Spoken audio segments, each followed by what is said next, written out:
یہ بات تو کافی دنوں سے گردش کر رہی تھی کہ صدر مملکت جو ہے وہ انتخابات کے حوالے سے کچھ احکامات صادر کرنے کے موڈ میں ہیں، اور ظاہر ہے جی کہ اس وقت وہ بھی عمران خان کی نمائندگی کر رہے ہیں، پی ٹی آئی کی نمائندگی کر رہے ہیں، اور کل جب ایک انٹرویو میں میں نے یہ کہا تھا کہ ہاں ہر چند کے اس کے امکانات موجود ہیں، لیکن اس کا اختیار ان کو نہیں ہے، اور اگر اختیار ہے بھی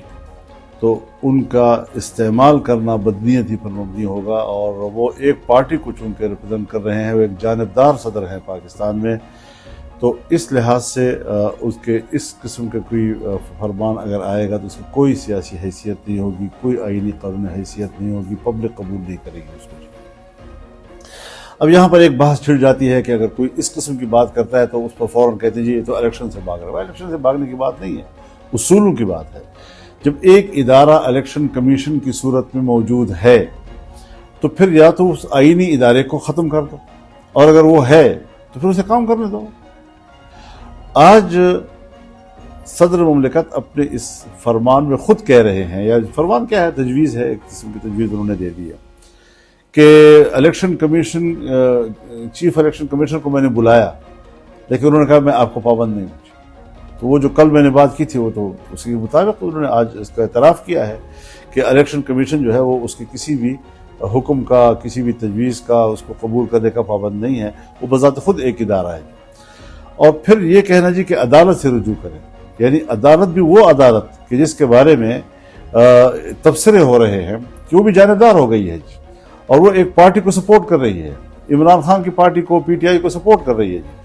تو انہوں نے گیند پھینکا ہے عدلیہ کی طرف، اور عدلیہ نے پھینکا ہے ان کی طرف۔ تو اس طریقے سے گیند پھینکتے پھینکتے کبھی ایک کو کبھی دوسرے کو، اور ناظرین کیا کہہ رہے ہیں، او گول نہیں ہوا، تو گول نہیں ہوا جی۔ تو اس طریقے سے ملک کے نظام میں ایک خواہ کی بھونچال پیدا کرنے کی کوشش کرنا، ایک سایہ لا حاصل، اس طرح کی ایک مشق انہوں نے کی ہے جس کا کوئی کسی قسم کا فائدہ نہیں ہے۔ یہ سیاسی معاملات میں، انتخابی معاملات میں ایک ایسی مداخلت ہے کہ جس سے کہ ملک کا انتخابی نظام جو ہے وہ متاثر ہو سکتا ہے۔ تو کن قوتوں کا انہوں نے سپورٹ کیا ہے؟ کیا وہ قوتیں جو ملک کی سیاست میں استحکام چاہتی ہیں، جو ایک ادارے کو اس کے اپنے شیڈول کے مطابق اپنی منزل تک پہنچنے نہیں دے رہی، ان کو ڈسٹرب کرنا چاہتی ہیں؟ میرے خیال یہ روش پاکستان کی سیاست میں بہتر نہیں ہے، اور اسی لیے میں سوچتا ہوں کہ ان کا یہ جو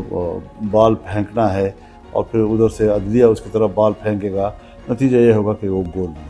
ہوگا۔ اختیارات معلوم ہیں، صدر کی بھی اوقات ہمیں معلوم ہیں، وہ اس وقت جو ہے وہ بونس پہ چل رہا ہے، تو اس میں تو ڈے ٹو ڈے امور کی طرف ہی وہ متوجہ رہنا چاہیے، اخلاقی طور پر بھی اس کو، اور پالیسی میٹر کے ساتھ اس کو میرے خیال میں اب اس کو سائڈ پہ ہو جانا چاہیے۔ جیسے صدر کی مدت تو پوری ہو چکی ہے، صدر مملکت کیوں بیٹھے ہیں؟ یہ خبریں چلی تھی کہ شاید ریزائن کریں گے، صادق سنجرانی صاحب شاید قائم مقام بنیں گے، یہ چیزیں چلی تھی۔ اس میں اگر آئین گنجائش دیتا ہے کہ جب تک نیا صدر نہیں آتا اس وقت تک وہ کام کرتے چلے جائیں، تو اسی حد تک رہے نا، پھر اپنے اوقات میں رہے نا، کہ وہ صدر مملکت نہیں ہے اب وہ ایک قائم مقام کی حیثیت میں خود اپنے قائم مقام بنا ہوا ہے۔ اگر مولانا صاحب یہ پی ٹی آئی اس کو خط کو بنیاد بنا کے عدالت سے رجوع کرتی ہے، الیکشن کمیشن نہیں جاتا، تو آپ کی جماعت یا پی ڈی ایم کی جماعتیں یہ اس میں ہم حضرت نہ عدلیہ کو یہ اختیار دیتے ہیں، نہ صدر مملکت کو اختیار دیتے ہیں، نہ وزیر اعظم کو یہ اختیار دیتے ہیں۔ اس کے لیے جو ادارہ آئینی طور پر قائم ہے اور موجود ہے وہی اتھارٹی ہے، اور وہی اپنے حالات کے تحت، کیونکہ سب نے اتفاق رائے کے ساتھ نئی مردم شماری کی بنیاد پر الیکشن کرانے پہ اتفاق کیا ہے، اور اس کی بنیاد پر ظاہر ہے کہ اب مختلف علاقوں میں آبادیوں کا تناسب جو ہے وہ مختلف ہو گیا ہے، توازن مختلف ہو گیا ہے، کہیں سے آپ کو ایک سیٹ بڑھانی پڑ رہی ہے، کہیں سے آپ کو ایک سیٹ کم کرنی پڑ رہی ہے، تو وہ پھر مہلت ملنی چاہیے الیکشن کمیشن کو، ساری چیزیں گڑبڑ تو نہیں کرنی چاہیے نا جی۔ ایک مقبول نعرہ لگا کر آپ سمجھے کہ میں پبلک کی اس میں تائید حاصل کر سکتا ہوں، جبکہ آپ سمجھتے ہیں اور خوب سمجھتے ہیں کہ اس سے الجھنیں پیدا ہوں گی، تو ملک کیا متحمل ہے اس بات کا کہ ہم چھوٹی موٹی باتوں پر پاکستان کو الجھنوں میں مبتلا کریں؟ آخری سوال، میاں نواز شریف آپ کے اتحادی بھی ہیں، دوست بھی ہیں، وہ کب آ رہے ہیں وطن واپس اور الیکشن کب ہو رہا ہے؟ دیکھیے دونوں کا الگ الگ معاملہ ہے، اس کا الیکشن سے کوئی تعلق نہیں ہے، اس کا اپنا وطن ہے، اپنا ملک ہے، وہ اعلان کر چکے ہیں شاید 21 اکتوبر کے لیے، لیکن اب یہ ہے کہ جو اس کے لیے قانونی اور عدالتی جو رکاوٹیں ہیں وہ تو انہوں نے خود ظاہر ہے اپنے وکلاء سے مشورے کے ساتھ ہی دور کرنا ہے، تاہم اگر وہ پاکستان آتے ہیں ہم خوش آمدید کہتے ہیں اس کو، اور وہ پاکستان کے صرف باشندے ہی نہیں 2-3 دفعہ ملک وزیر اعظم رہ چکے ہیں، اور غلط اور بھونڈے طریقوں سے ان کو اقتدار سے نکالا گیا ہے، ان کے نکالے جانے سے پاکستان کی ترقی کے سفر کو روکا گیا ہے، تو ان کو واپس آنا چاہیے اور پورے اعزاز کے ساتھ واپس آنا چاہیے۔ باقی ہے